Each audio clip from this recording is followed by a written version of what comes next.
it gave me permission to make a different decision. I think at a deep level, we're all looking for somebody to say, hey, you got this. You got this. Because we're so used to people saying, that is crazy. Like, what do you mean you're going to leave your job and go podcast? What is up, our fellow legacy warriors? It is a powerful thing when you have a conversation with others and they bring a perspective that you haven't considered before. On the episode, we had our guest Kevin Palmieri on with us, and he brought together this quote that he had hit rock bottom, but he found out rock bottom had a basement. When you think about the power of that quote and you start thinking about life, it is one of those things that experiences come in to our life, and it is a matter of how we look at that experience and how we take it to grow and progress and bring something forward to help others out. So we're taking our bricks from the failures and we're building something. That something that you're building is up to you. It just depends on what you're doing with it. So within this episode, we talk about the aspect of pouring into others, the value of the human experience, and power of taking ownership. So think about that, how powerful that is with going through the experiences of your life, taking ownership, and then flipping it to work to your advantage to be able to serve others. I've talked about this before. If you want to enhance your listening experiences when it comes to podcasts, go download Podopolo, use the referral code 2NativeSons, and this will allow you to really focus and level up your listening game when it comes to the podcast. Other than that, our fellow legacy warriors, enjoy the episode, and we'll catch you later.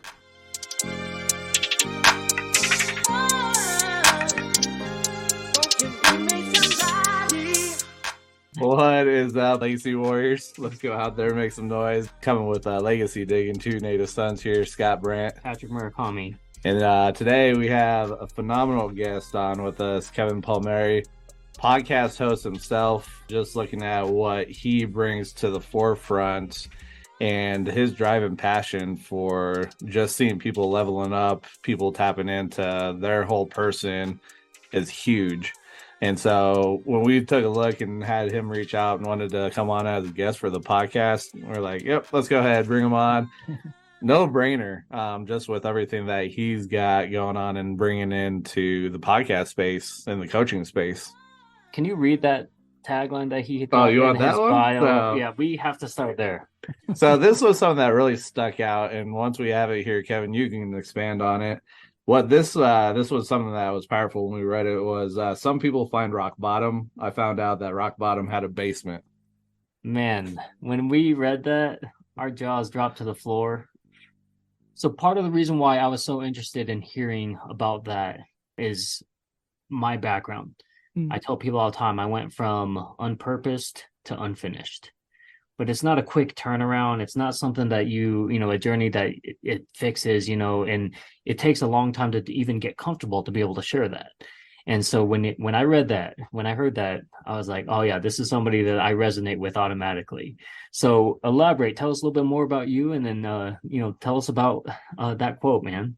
Yeah. So first of all, thank you both for having me. It's awesome to see co-hosts, since I have a co-host. Alan and I do this together, so it's always wonderful when I get the opportunity to talk to two podcasters at the same time. I value that very much.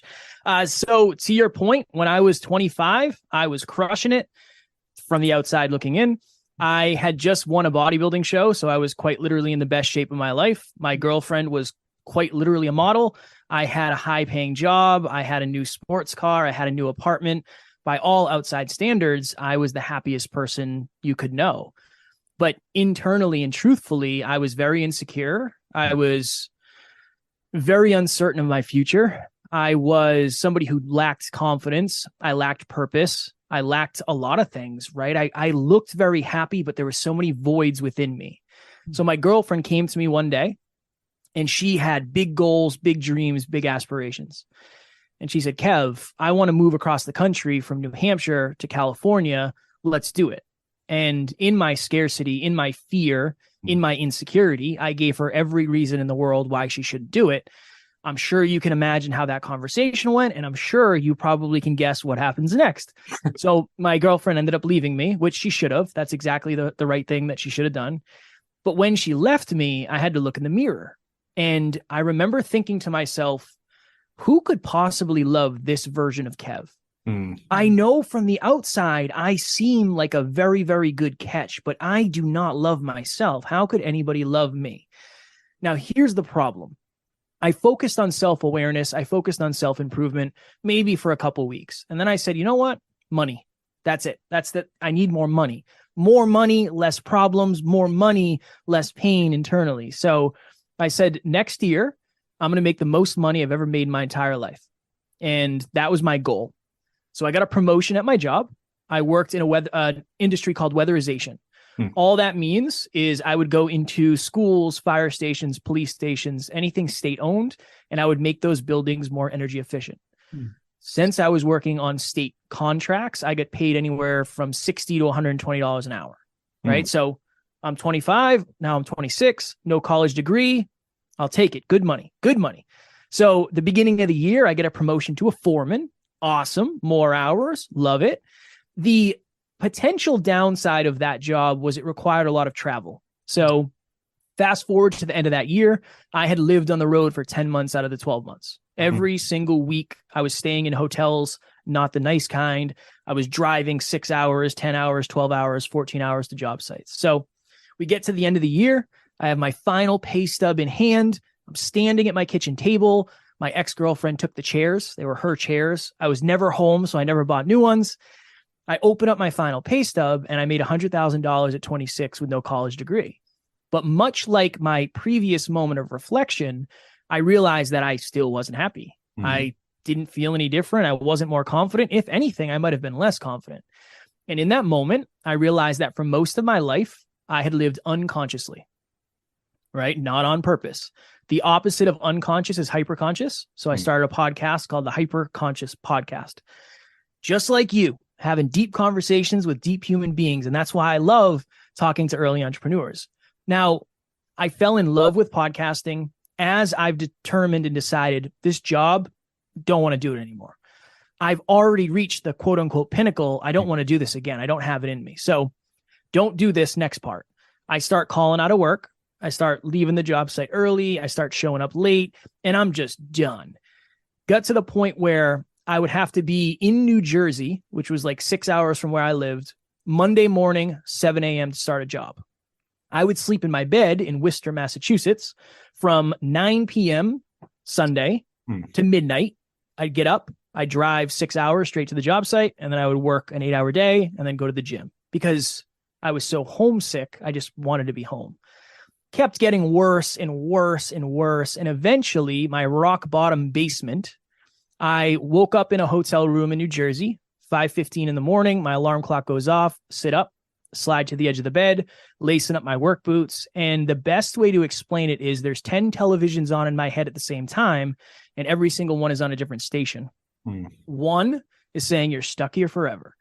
I know you want to leave this job, but quite literally, you will never find something that pays like this. If you do leave, what will your friends think? They all look up to you. There's significance there. If you do leave, what will your family think? You make more money than anybody in your family. If you do leave, and I'm sure this will resonate with you both, you're going to become a podcaster. That's what we're going to do here. We're going to ride this podcast off into the sunset.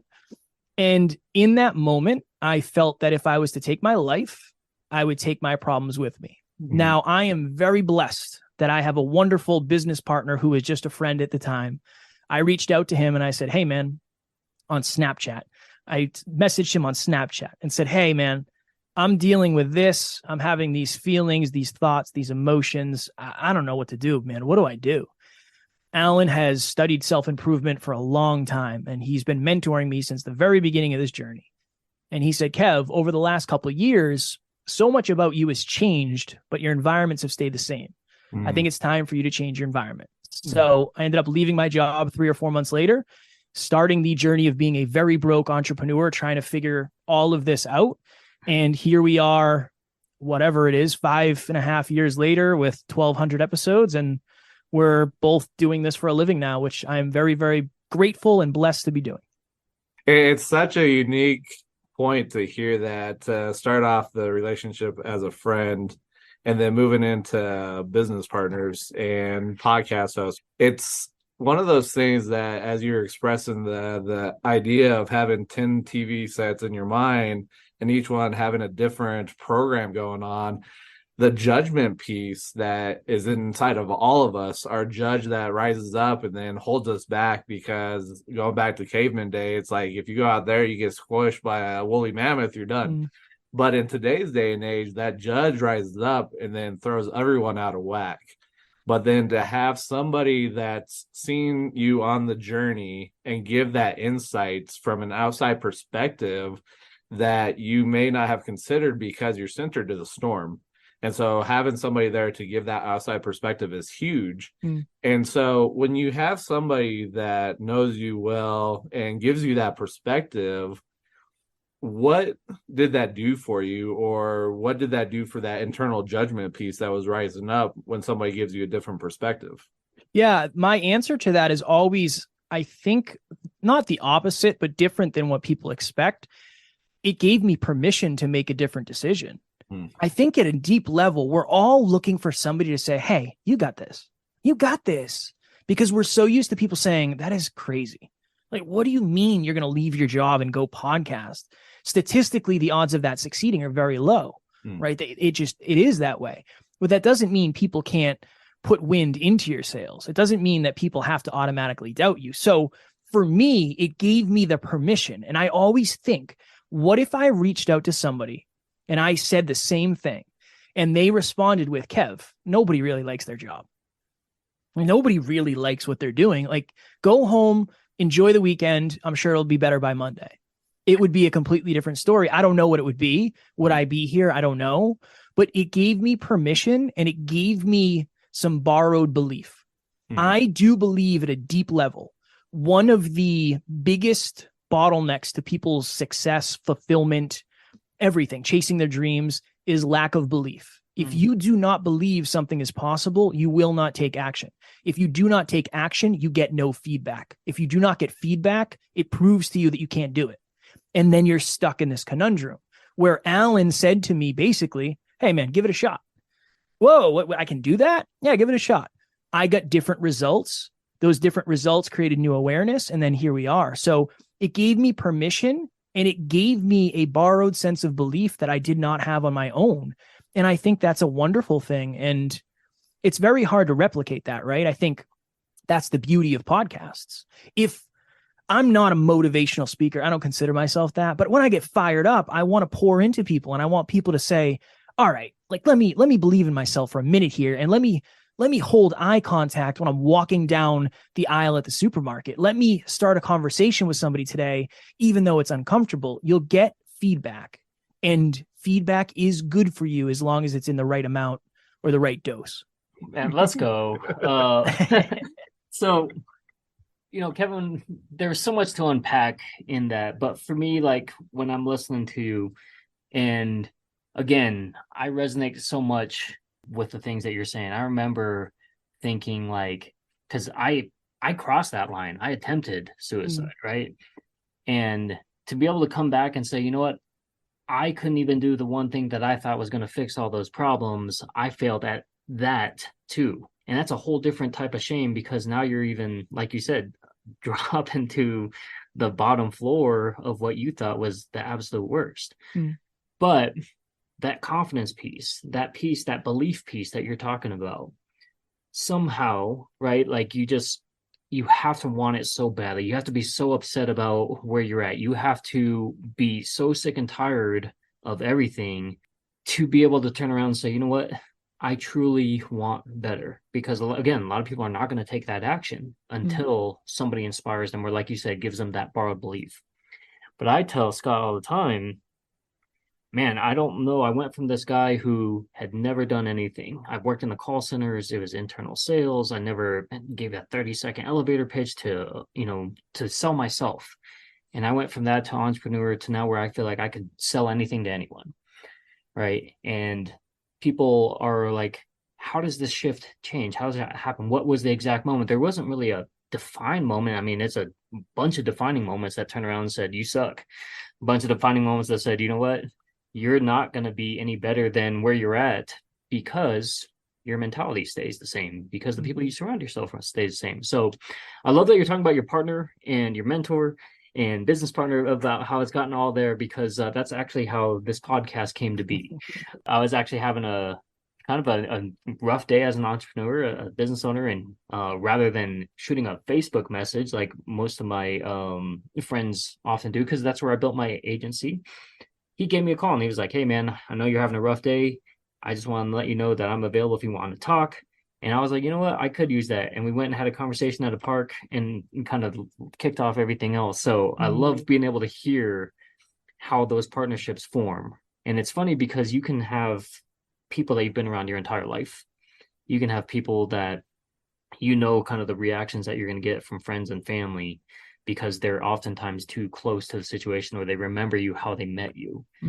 And it's crazy to think that somebody who maybe knows of you, and then all of a sudden you just never know where those connections are. And I think that's a huge growth piece as well, to be able to welcome that, or to be able to take a leap on this, something like that.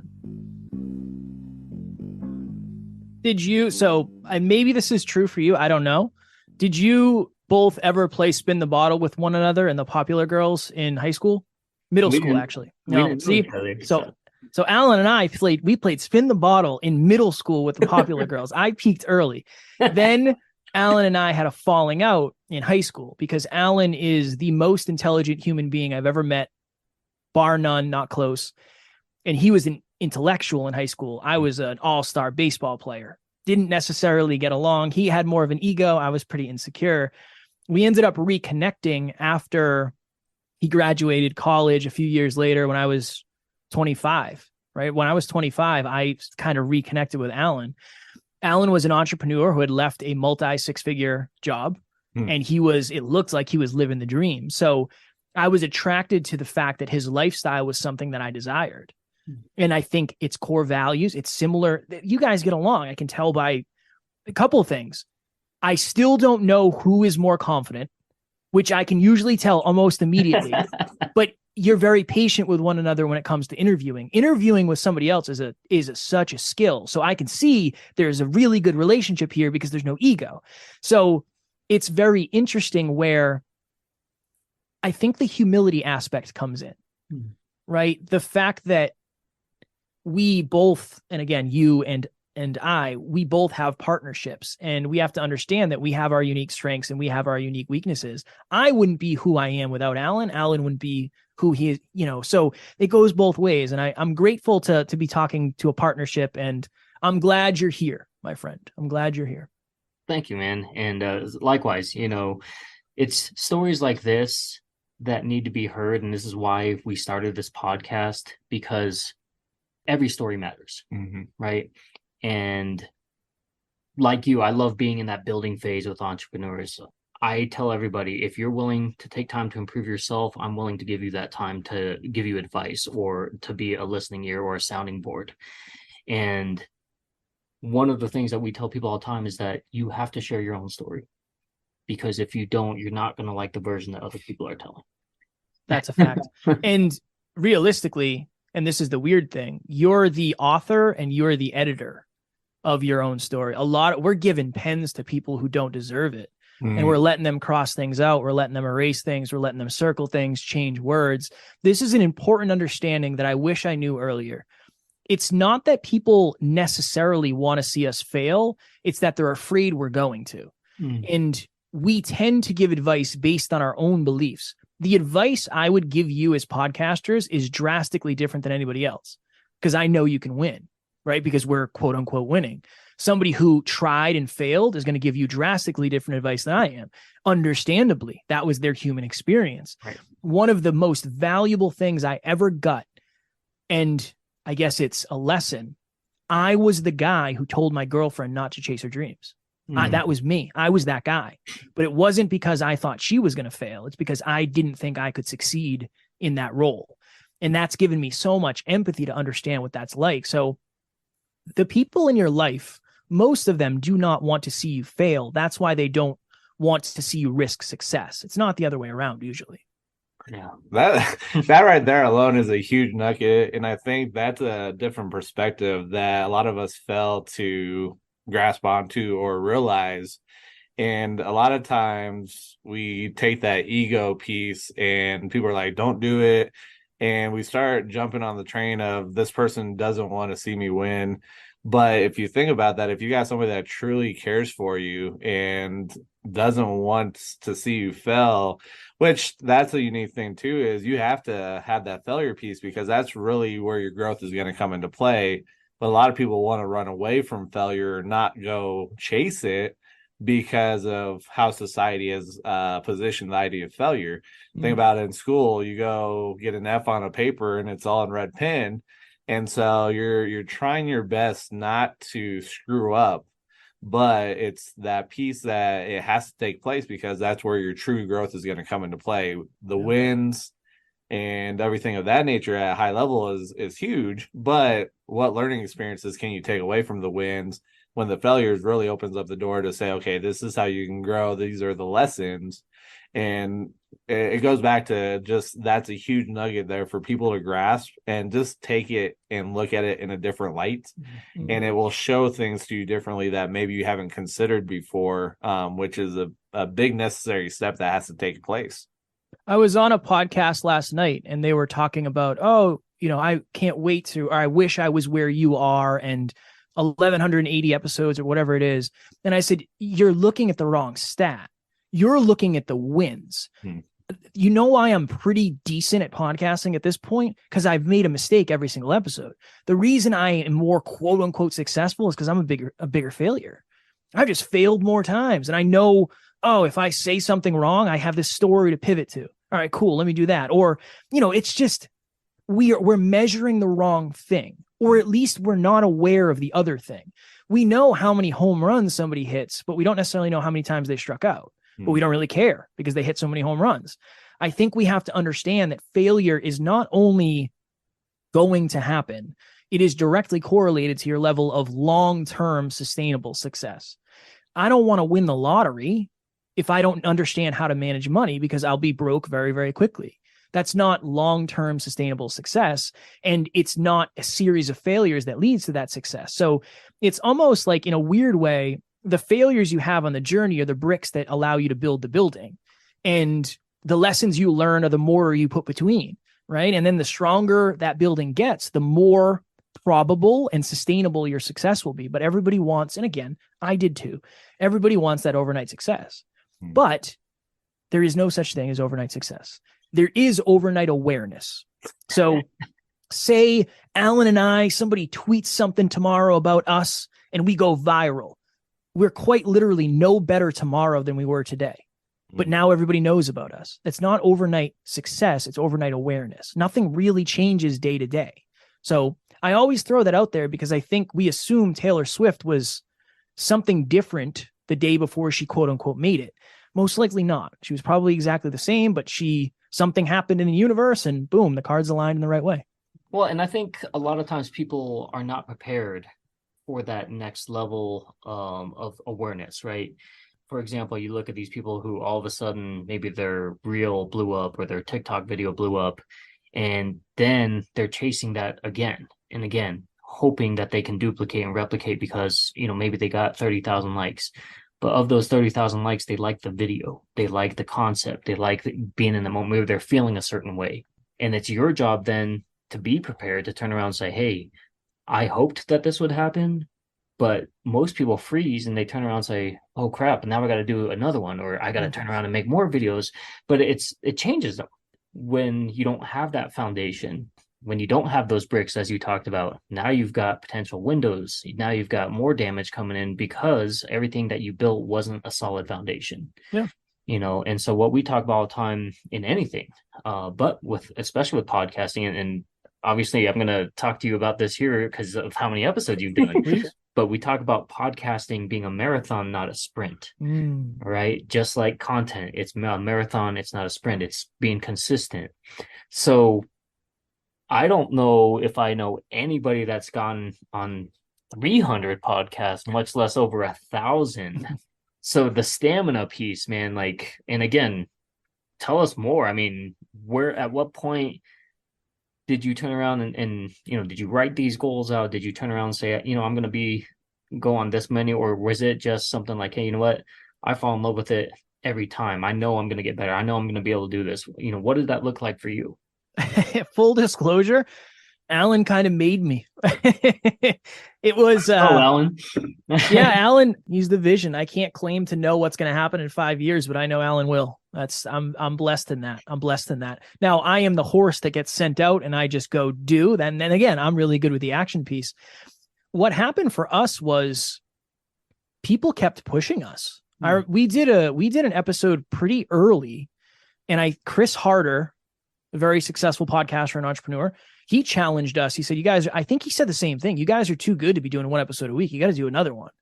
Evan then challenged us again. And then he challenged us again after that. And I think it just got to the point where we were like, look, we kind of take things to the extreme. So we said, we're already doing 5 episodes a week. Like, why don't we just do an episode every day? Right? That's going to be our brand. Our brand is you can get a little bit better every single day. But the only way we can lead a charge like that is if we lead by example. So you and I have to be on these microphones every single day. Then I realized how much I loved podcasting. I mean, I love it. So technically I have 1,200 episodes recorded. Plus I have another show about podcasting. I think I have 25 episodes. But this year, I think I did 700 episodes total. Wow. I love it though. Right? There's other people that did 700 performances of ballet. I couldn't do 700 performances of ballet. I don't love ballet. There's people who have done 700 speeches. I mean, I love speaking, but not as much as I love podcasting. So when we're talking about stamina, there also is such thing as how aligned is your grind. My grind is very aligned. Right. I'm wearing pajamas, waist down. I'm wearing pajamas right now. I'm at home. I didn't have to leave the house today if I didn't want to. I'm very blessed where I've set my life up where I can do this all day, but I also love this. I love this. I don't care how many downloads you have. I don't care how many episodes you have. I don't care what size your audience is. I'm going to come on here and I'm going to give it my all because that's what I love doing. And here's the other part. When I recorded an episode, it was episode number 7. It was called Chase Your Effing Dreams. I was still working in this job I hated. I wanted out. And in that episode, and the audio quality was terrible because I didn't know what I was doing. But in that episode, I remember saying, I want to wake up when I want. I want to go to bed when I want. I want to go to the gym when I want. I want to podcast with amazing people. I want to be my own boss. I want to be my own boss. What would that be like? And here we are. I cannot forget what it was like before I had it. Because if I do, I will lose it all. Yes. And I do not want to be guilty of that. I do not want to get arrogant. I am grateful for where we are. I am hungry for where we're going. And that's an important balance to hold. I am very grateful for what we have. So grateful. But I'm also very hungry for what we do not yet have. And I think that's an important balance, but it starts with grateful. I'm grateful. So part of it for me is honestly the fact that I worked my face off traveling for a couple of years where this isn't that bad, all things considered, right? That's part of it. And I have a tattoo on my arm that says never quit. So that's my brand. So that's resilience in a nutshell. And I have to be that. And I feel like that, like we're just all intertwining everything that we talk about all the time, man. I love this. But what's so cool is that, when you say things and maybe, again, your environment, maybe the people around, sometimes it's hard to have those conversations with people who are not there. Yeah. Right. And it gets harder and harder as you break away because you're breaking away from circles that you maybe been around for a very long time. And, there's nothing wrong with trying to help those people, but it's a harder concept for them when they're not there. And so the fact that it's so refreshing to be able to hear that from other people who are also saying the same things, so I love that, man. Was there anything that you saw that you wanted to highlight? Because I know there were so many pieces when we're looking at his profile that we're like, put him on the spot. I want to talk about that. I honestly, so it actually is a couple episodes that I've listened to the podcast. And one of the things that you had highlighted was going on the road and having to drive and having these deeper discussions with the friend. I don't recall the friend's name. Ray. You had talked about, you had a speaking engagement. He showed up there, gave you a book, but the conversations that you guys had was at a different level than you had with normal individuals, because you were finding something that really drove you and really wanted to tap into to elevate whatever you're trying to bring out there. So I think that's huge there because of that relationship and what that did for you, springboarding you to that next level. But the other thing that you highlight in the bio is everything that took place, it started with you, and you are the central part to make that change. And it's one of those things, a lot of people will look outside themselves and try to blame everything else. And what we have to do is start with ourselves. And I tell people, when we bring this up, is you're centered to everything. You're centered to the storm. And the only change that's going to take place is by working on yourself to improve. And then things will show up, but you have to do the work. So I think those type of conversations, and then understanding that it's you, is huge, because that's stuff that people want to overlook or run away from or not tap into. Because now when you're looking at you're looking at the good side, the bad side, and we're trying to run away from the bad side because it's stuff that people said it's bad or it's a flaw, and it's just who you are, and you just have to tap into it and embrace it. For a long time after that breakup that I started with, I blamed my ex-girlfriend. It was, she's this, she's that, she's this. Things started changing more when I started to take ownership for the fact that I am at least 50% of every relationship I've ever had, positive, negative, indifferent. And just to your point, there has to be a level of ownership there. Now, everything started with me looking in the mirror and figuring out, who am I? What are my strengths? What are my weaknesses? But it continues to be you from the frame of the self-awareness piece, where I feel very, very connected with you both because I just see young Kev. But that's an awareness piece of, that's why I'm giving it like extra. I'm giving it extra. Where I did an interview, and I've said this, it's so weird, I've said this like 5 times this week. I did an interview. I was on a show the other night. And just imagine this. I was interviewed by a doctor who worked for NASA, and I believe was training to go be a doctor in space. And I had this moment before the interview where I said, I am screwed. There is no way I'm going to be able to hang with this person. And it was a great interview. But that's self-awareness, right? It was still up to me to show up and try, and it went really well. It's always centered around you, to your point, where you are the lens that you live your life from. And that's why it's so important to work on you. Theoretically, when you work on yourself, everything is capable of changing, because the way you look at things can change, and you're elevated and your awareness is there. So yeah, I think that if I could know or learn one thing sooner, if I could go back and say, all right, Kev, you're 25 years old, I would say go all in on yourself, because at the end of the day, your own self-improvement, your personal development set point is going to determine so much of your success. But I didn't know that back then. I try not to live with any sort of regrets, right?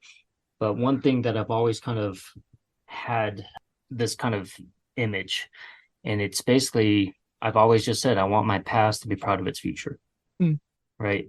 And so, there's too many people where they get stuck looking back, and then there's too many people where they forget where they come from. And I feel like that has to be a little bit of both, because if you are on one side or the other, you got the dreamers who just dream without action, and you got those who just live with regret, and they don't necessarily learn from their past. They just kind of keep dreading on that. So, as you look through, the things that you've done, besides maybe taking action, or besides maybe learning something more, when you look back on, 1,200 episodes, right? When you look back on, the things that, from any sort of entrepreneur perspective, because a lot of the people that we talk with, a lot of people that we're connected to are entrepreneurs, various different phases. But we're always looking for, what is that nugget that you have for somebody who's maybe looking to improve? Maybe they're stuck at a certain point in their business, or for somebody who's new coming on. What are some of those nuggets that you have for them? I would say that the simplest advice I would give is you're probably overcomplicating things way too much. It's this simple thing where from day to day, progress is invisible. From year to year, it's impossible to miss. Okay. And I think, is that something you guys are talking about? We say it all the time. That's like Scott's main, like one of his main shticks all the time. I love that though, that progress is invisible. I'm going to write that down. I think it's so important. It's like, I'm not any better than I was yesterday, but in a year I'll be really good. And I think and this is the other thing. I mean, if you've said this, I'm leaving. If you've said this in these exact words, I'm taking off. One of the big problems that I know I experience and I see a lot is we assume, you ready? And if you've said this, I'm leaving. We assume that where we are today is where we're going to be forever. But we also assume where somebody else is where they've been forever. Oh my God. We're meant to be. That's the advice I'd give. That's the advice that would resonate with me. I think a lot of people assume that you're going to build the pyramid today and you're not. You're not. What's so interesting is, and God, I don't know how many times Scott has heard me say this, but I tell people all the time, your business is not a marriage. Today, what you're doing may only be a stepping stone to get to where you want to go. It may be something that, yes, you pour your heart into and you build it up, but maybe it's better for you to sell it. Maybe, I mean, there's so many different phases that you don't know about yourself. There's so many tough things that you're going to have to go through, but there's so many great things that you're going to learn along the way. And so when I tell people that, they look like I slap them in the face, because to them, they're like, well, this is the only thing I think I want to do now. Yeah. But as you grow, as you know, you learn more about other businesses, which is going to help you, you're also going to maybe find new passions. You're also going to have new friends. You're going to have a whole different environment. And so what you start with today, don't bind yourself and attach to this thing to where that's something that you have to be a slave to, right? Like you said, that freedom, you know, being able to pick when you work, who you work with, when, you know, how you show up, all those different things. So I love that advice, man. And God, like, this is so good. This is so good. Three of a kind. The other thing too is you can't understand. A lot of us don't know what's going to work because we don't know what's not going to work. Right. It's like some of the best pivots we've ever made as a business, or me as a human, is come after a massive failure. It's like, oh, okay. Two options. I'm willing to grind through this cement block in front of me, or honestly, I'm going to go around this. This isn't, I'm not up for this. But a lot of it's like, there's so many pivots that come through failure. When you win, it's easy. It's when you're winning, it's easy. There's not that much feedback. You don't have to overthink things. When you're losing, you have to question a lot of things. Am I doing the right thing? Have I not done it for long enough? Is there a pivot? Am I missing something? It's very, very important to understand that the lessons in the losses are valuable, usually at least, if not more valuable than the ones in the victories. And again, I didn't start with that mindset or that perspective, so I understand. But the earlier you get it, the better off you'll be. I think the biggest shift for me was I went from this place where I had zero abundance, right? I couldn't afford marketing. I couldn't afford for a website. I didn't know how to build it myself. And then it went from, I can't afford that, to I only need one or two more sales for that. No. I only need one or two more. Full transparency. Last week, I lost a large client, right? 20,000. And to turn around and say, you know what? We'll make that up in 4 clients. We'll make that up. Yeah, minor setback, but that wasn't my ideal client because they never even got a chance to get back to me, right? And so when you have that mentality to say, you know what? Yeah, I took an L, but what can I learn from this? Well, hey, I learned I got to improve some of these processes. I learned I got to get better communication. And so it's, people go on these roller coasters, right, of emotions, of being an entrepreneur, these highs and these lows. But if you can separate how low those lows go, so instead of being so extreme, now they're here. And for most people, again, they're looking at the results, so they only see the highs and they only think that your lows are maybe higher than where they're at. But ideally, I mean, like, we're all just learning from each other. And it's, are you taking action? Are you willing to bet on yourself? And I feel like that a lot of people, our society has taught us not to. It should be. The goal of it is to have the same practices. It's like, all right, cool. You lost a client. Were you still trying to get clients, or did you pump the brakes when you got them? That's what happens with, and again, that's happened to us. We had a $48,000 month, and Alan and I took it easy. And guess what? We had a $15,000 month the next month. That's on us. Right. That's on us. When you stop doing what got you to the dance, you do not get to dance anymore. And I think people forget that there's the lag, the behavior that brought you the results. I mean, that was months ago. So it's very important to make sure that you're running the consistent systems regardless of the outcomes, as long as you have determined that those are the most valuable, aligned, result-driven decisions. But having that growth mindset is this: I lost a client. I got the client. I can get another one. All right, what went wrong? And then straight to your point, what did I do, or how do I improve the system so this is a productive loss? Love it. And so you've already gone through kind of my next and my favorite phase of what we do, but so we really practice gratitude, right? It's such a huge piece for me, part of my business. I blog about my wins, my losses, just personally for myself, but I keep track of everything. And one of the things that I always do is it allows me to reminisce for the week, for the month, for the connections. Right now we're near the end of the year, so 2022, going out, sending my gratitudes, things like that. So in this moment, with whatever you're kind of going through, whoever's fresh on your mind, is there anybody that you would like to maybe thank, or is there anybody or anything, that you're super thankful for? I know you talked about being blessed of where you're at, and I love that. But, this kind of opportunity, maybe take a few moments for anybody that has been greatly supporting you. People come in and out of our lives as we need them to, but, who's fresh on top of your mind? This beautiful young lady here, my wife, I don't know how far into the entrepreneurial journey you both are, but my wife has been with me since I couldn't afford to pay rent. And I was able to get some nice Christmas gifts this year. 2 years ago, 3 years ago, I couldn't get any Christmas gifts. So my wife, she's the most supportive, believed in me long before I believed in myself, and has made this possible. The long nights, the early mornings, the crazy ideas, she's been there every step of the way. So she gets the number one spot for sure. And then Alan is number two, because Alan's the best business partner in the world.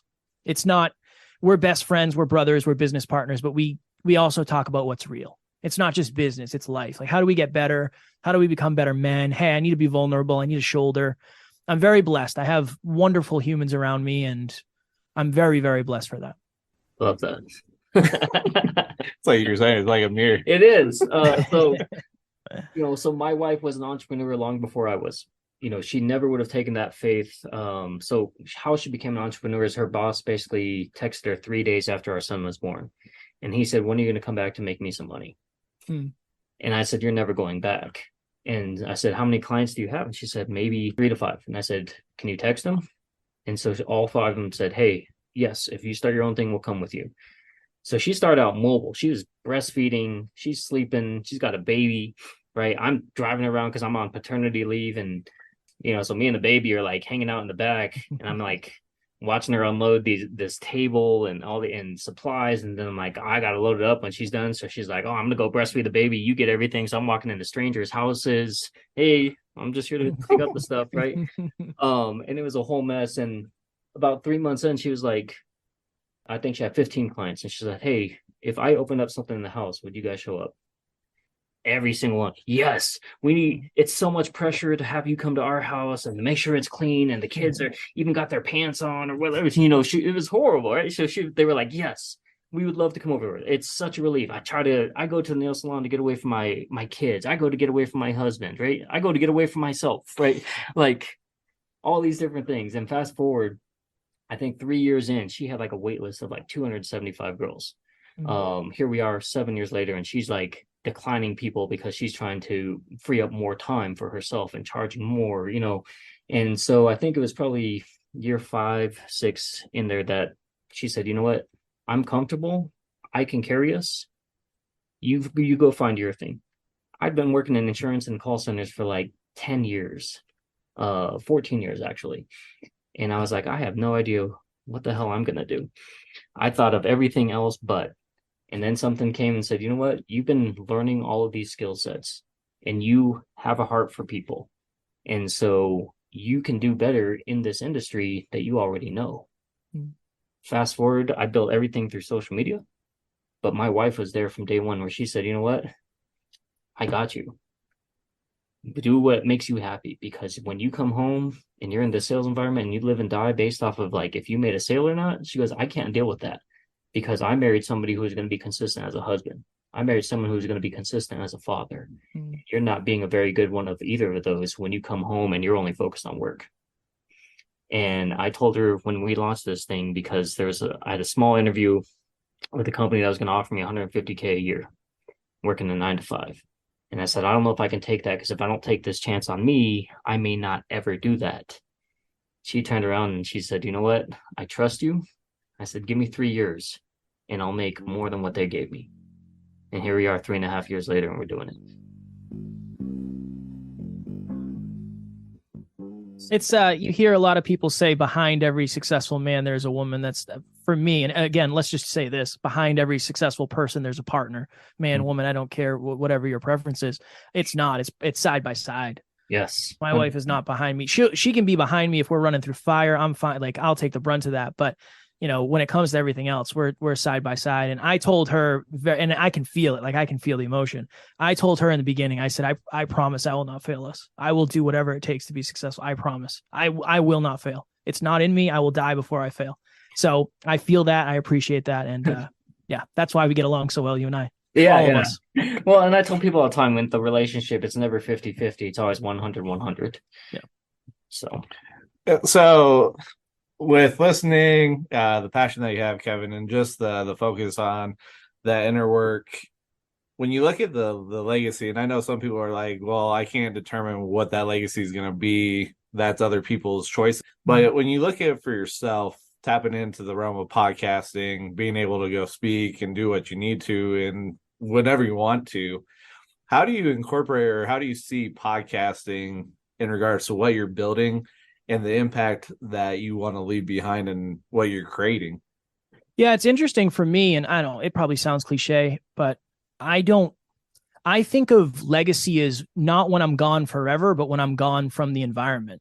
So my legacy, when I leave here, I hope you both take something positive away and you're like, wow, he was down to earth and cool. And then maybe you'll do something different in your next episode because of it. Cool. Awesome. I did my job. That's how I look at it.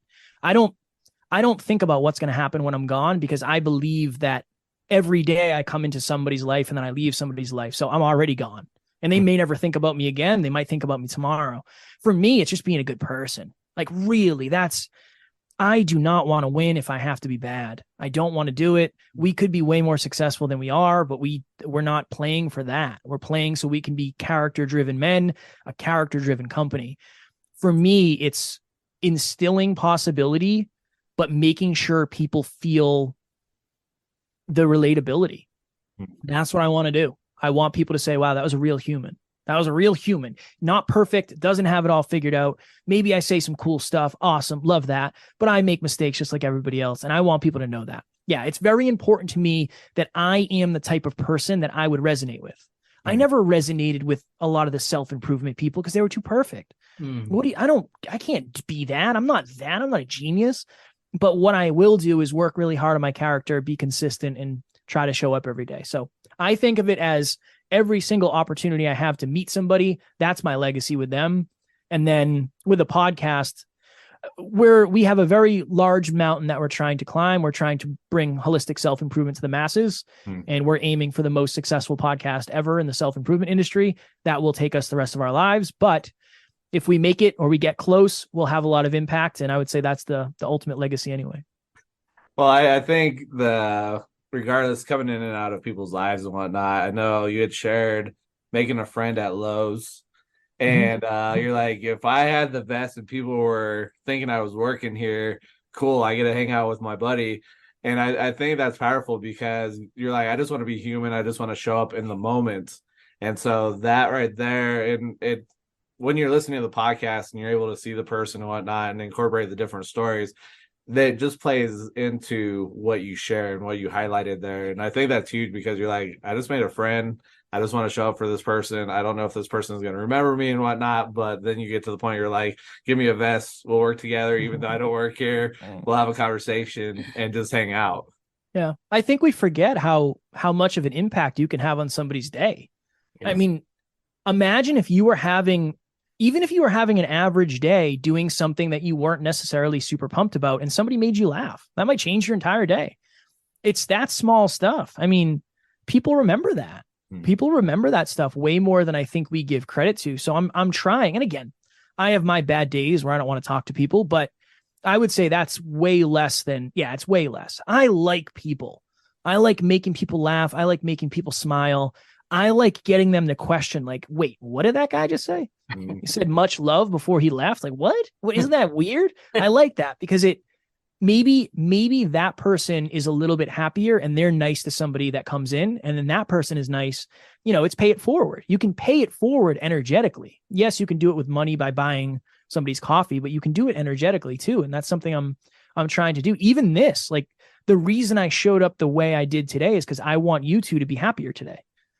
Like, right. And when you go home, maybe you'll be in a better mood or whatever. Right. Or maybe you're having a crappy day and you're like, you know what? Today's not so bad after all. That's what I'm playing for. I love it, man. Just being able to show up, right? Show up and be authentically you. It's huge, man. Like, I tell people all the time, before you can convert on any sale, right? My team, you have to be human. Mm-hmm. You have to have interaction, and because if it's just transactional, yeah, it might hit here or there, but it's not going to stick, right? And when you learn about people, when you figure out what makes them tick, when you figure out, when you just listen, people tell you everything, whether it's in their body language, whether it's, in their words that they're using. So as a writer, as a poet, I use a lot of literal terms. So when people say, hey, like, I want to go and have a conversation with you, right? It's converse is generally, hey, I have concern. I want to go ahead and share some. When they say I want to discuss something with you, dis and cuss, right? Like, we already know where that conversation is going. You know what I mean? So, no, I love. I mean, you're saying everything better than the way that I say it, but you are saying the same exact thing, and I love that, man. And to be able to feel your energy, through a podcast, to be able to know that just right off the bat you're an authentic person. I think a lot of times people live in this world where they're so used to being duped. They're just waiting for the shoe to drop because we've seen it happen or because they've had it happen. But I genuinely feel that what you're bringing, the way that you want to take care of people, I feel that. And I resonate with that. So thank you for showing up authentically and for your mission, man. I mean, the world definitely needs that. I appreciate it. At the end of the day, people are going to like you and some people aren't going to like you. And the right people will like you if you're yourself. I would rather be disliked by some people for who I am than loved by other people that shouldn't love me. It's that the law of attraction can't work unless you're yourself. That's the only way it works. So I appreciate that. I appreciate that very much. Absolutely. I know. So Scott has this tendency to just kind of like laugh at everything, which his laugh is super infectious. But like oftentimes I know the wheels are turning, and so take us back to kind of what was little Kevin like, what did little Kevin, if you could look back and maybe see, what were some of the things that maybe now you can see that this was all building up, or maybe there were certain spots that maybe you had no idea. Little Kevin was an angry child because he was raised without a dad, and he thought his dad left because he wasn't good enough. And that made me very, very hungry in many ways, but it also made me very angry. I had a pretty bad temper when I was younger. I remember I used to punch CD cases to see how much my knuckles would bleed. Because I liked it. I don't know. There was something there about that. But yeah, for me, that was little Kevin. Little Kevin was somebody who had no idea what he wanted to do. He was angry. He didn't know what was normal. He didn't necessarily know what a normal family life was. That was normal Kevin. And now when I look back, it's like, I mean, so much of who I am today is based on that. And when I was 27, I got the opportunity to meet my dad. And when I met my dad, and this is going to sound harsh to many, so I want to preface it with that, I realized that my dad was just a man who had never worked on himself. And I was more mature than my father when I was 27. I was more holistically successful. I was more aware, and I had greater character that allowed me to empathize and understand, look, it's number one, it's probably not bad that he wasn't around. And number two, he was just a man living his life and he had no idea what he was doing. I mean, are we going to let this person, or are we going to villainize this person and give them such a big part of our life when really they're not capable of editing? Like we talked about earlier, editing and writing. Let me write it. He's been editing it for a long time. That gave me peace of mind. That gave me closure. I had the opportunity to facilitate a relationship if I wanted to. I decided that I didn't, but that was my decision, right? At least I got to make the decision. So it came full circle, and that was one of the most impactful things I've ever done. And it offered me a level of closure that I didn't think I could get, honestly. Kudos to you, man, because, you know, a lot of people might even judge that, right? To turn around and say, well, you had an opportunity to make it right or whatever. And you did, right? People don't realize that you did, and that was totally your choice. You know, one of the things that we've talked about for a long time is how forgiveness is for you, not for others. Right. And so you can forgive people from a distance. You don't have to be in their face. You don't have to meet them face to face. You don't have to do this really brave thing to turn around and go and meet somebody to say, I forgive you. You know, that's closure for you. Yeah. So that way you can continue to go on to the next chapter. It's a boundary, right? It's one of those things where I have to set the boundary. I know that we have a quote unquote relationship that by standards means that I'm supposed to see you now and we're supposed to love each other. We're blood. But for me, I want to put up the boundary and say, look, I'm not, and again, I don't mean any ego with this. I'm not necessarily the type of person you can just call on a Tuesday, right? You can't just like call me at 11 and expect me to get right back to you. Like, I don't even have my phone. My phone's over here. I'm working. I knew that it was probably not sustainable, and I wasn't willing to put in the amount of work it would take to make the relationship aligned. I didn't think it would be worth it. I just didn't. And I regret that one day? Maybe, right? That is a pill I'll have to swallow when that day comes. I don't think I will, but I don't think anybody does. That's why it's regret. And if you had the awareness, you'd make the different decision. So I don't think I will, but I've been wrong every day for the last 34 years of my life in some way. Well, it's a protection mechanism in some way too, right?